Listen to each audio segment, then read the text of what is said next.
Okay, welcome to the Spring 1 Week 4 exam video, which is on the Life Cycle Assessments exam.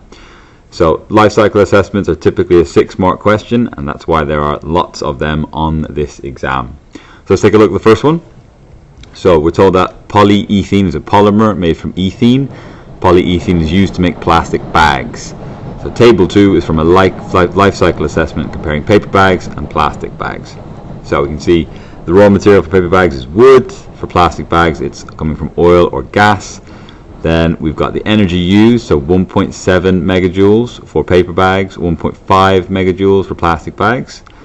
50 grams of solid waste produced by paper bags, 14 by plastic bags. And then carbon dioxide produced 0.23 kilograms for the paper bag and 0.53 kilograms for the plastic bag. So the key word in the question here, evaluate which type of bag is more environmentally friendly. Use data from table 2 and your own knowledge to support the answer. So to score well on this question, you need to talk about lots of different points. Now I'm just going to flick to something I've written at the end. So to get the full 6 marks, you need to include 6 points from the list I'm going to show you in a second. And then you have to have made a conclusion that's consistent with those points. So what that means is, if you're talking about and you decide that paper bags are more environmentally friendly, you need to have made lots of points in favor of paper bags. It wouldn't make sense if you made lots of points against paper bags and then said that they were better and more environmentally friendly. Similarly for plastic bags, if you decide that they're more environmentally friendly, then you need to have made lots of points in their favor. You can make points that are negatives about them and still decide they're better overall, but the one you choose should have more positive points.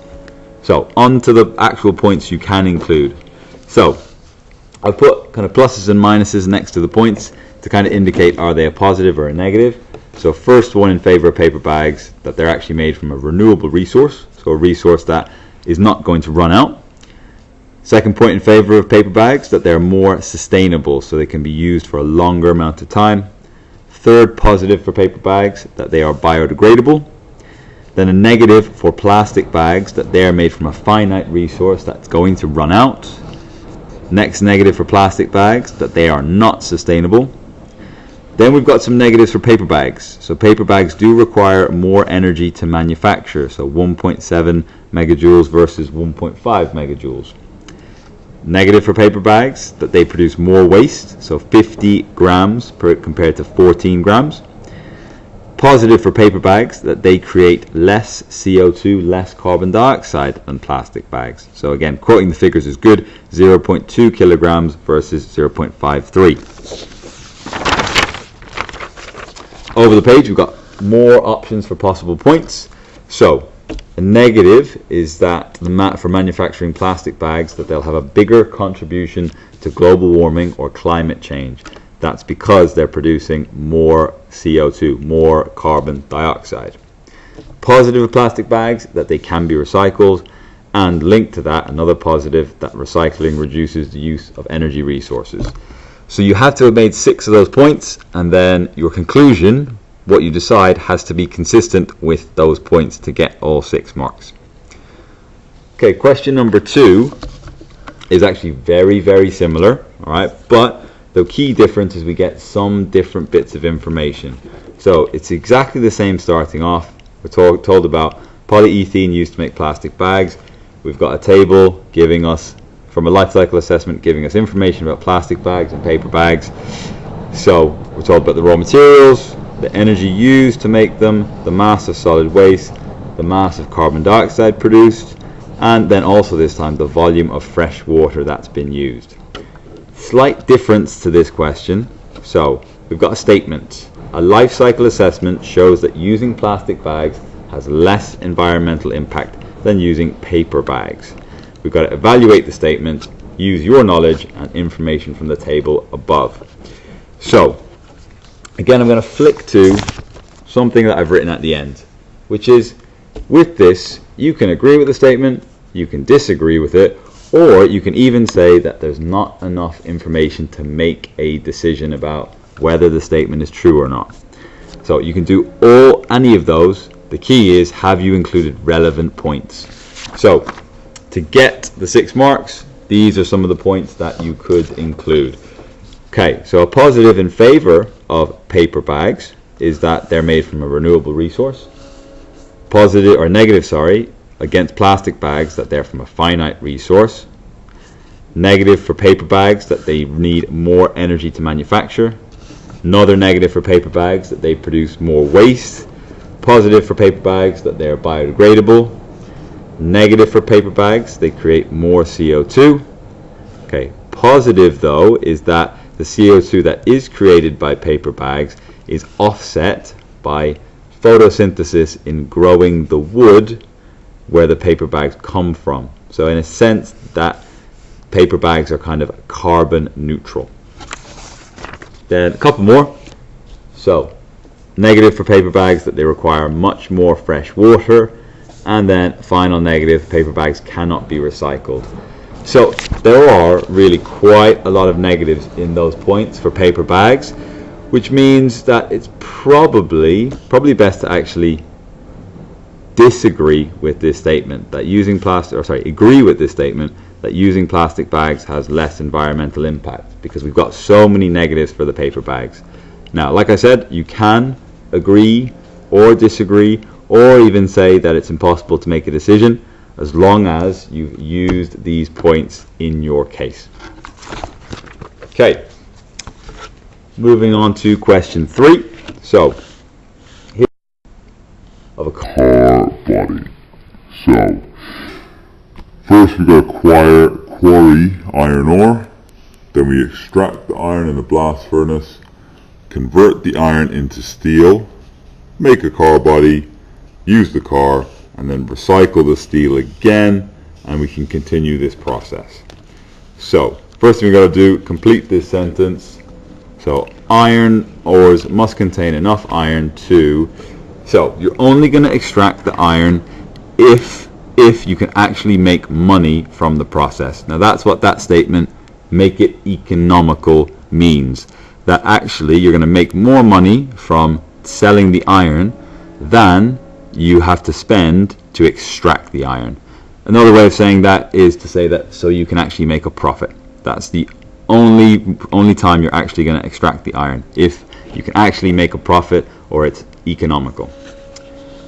Okay, then we've got an equation that we need to balance. So for the moment, I'm just going to ignore the numbers I've put in front. This is the correct answer, but I'm going to show you how you get to it. So I'm using the tally method. And the very first thing I needed to do, though, is complete the equation.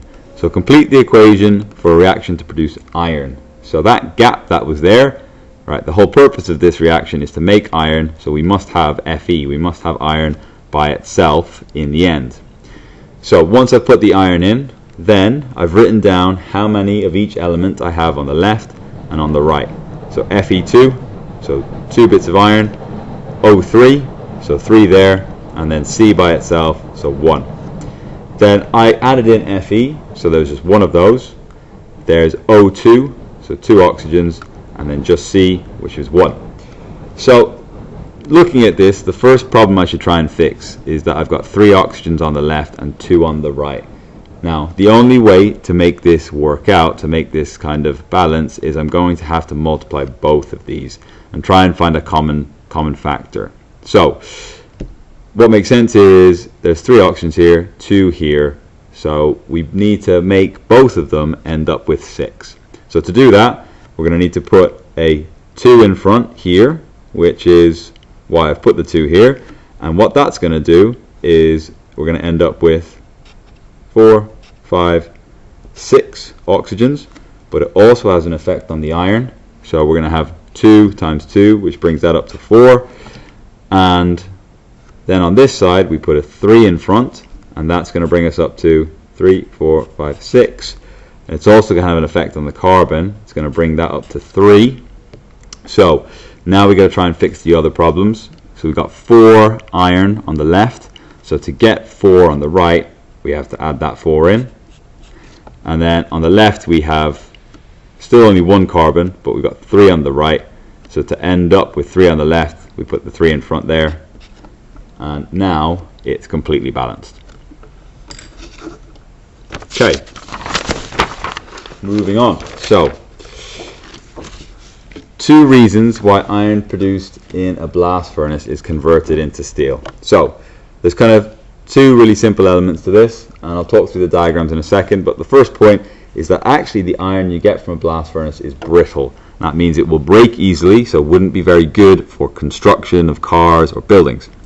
And the second thing is convert it into steel, because steel is much stronger, and also it's much more flexible. So just to go through why that's the case, if we look at the diagrams on the left here, iron, pure iron, is arranged in rows like this. The atoms in it will be arranged in rows, in layers, and those layers can slide over each other, and that is what's going to make iron quite soft and quite brittle. When you convert it into steel, you actually add in some other atoms, normally from carbon, into the gaps, and that makes it much harder for the layers to move past each other, and the effect of that is to make steel much stronger and much tougher. So distorting the shape or changing the shape by adding in some carbon atoms makes steel much harder than iron. Okay, then we get to the part of this question which is really about life cycle assessments. So when a car reaches the end of its useful life, the car body can be recycled, reused, or sent to landfill. We need to give 3 reasons why a steel car body should be recycled and not reused or sent to landfill. So really, we just need to come up with 3 things. It could be 3 reasons why recycling is good. It could be 3 reasons why we shouldn't reuse, or 3 reasons why we shouldn't send to landfills. Or it could be one of each. So underneath, I've given you plenty of options here. So, reasons why we should recycle: it's going to conserve the iron. We're not going to need more of it. It's going to conserve energy, meaning we're not going to need as much electricity or to burn as many fuels, and that links to this one, so conserving energy resources. And it's going to produce less pollution. Now you could be more specific and say less carbon dioxide, but here it's okay to just say less pollution. So if you add those 3, that will be perfectly fine. If you also talked about not reusing, so you could say you don't want to reuse it because it's possible that the steel could be damaged, shouldn't be reused again if it's been damaged, or that it could have rusted or corroded.